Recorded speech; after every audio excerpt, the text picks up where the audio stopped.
আজকে বানাচ্ছি চিলি ভোলা।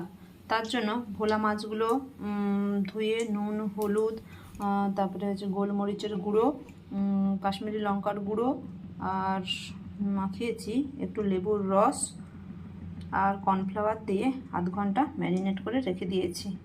এরপরে কড়াইয়ে তেল গরম হয়ে গেছে, এইবারে এইগুলো এক একটা করে ভেজে নেব।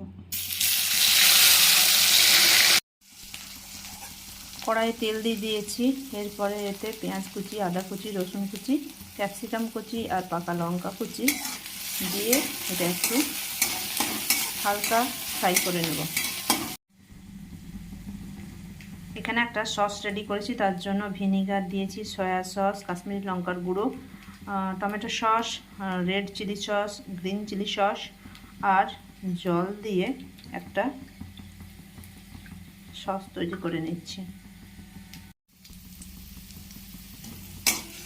এগুলো ভাজা হয়ে গেছে, এরপরে এতে সসটা দিয়ে দিচ্ছি, অল্প একটু চিনি দিয়ে দিলাম, এর মধ্যে ভেজে রাখা মাছটা দিয়ে দিচ্ছি।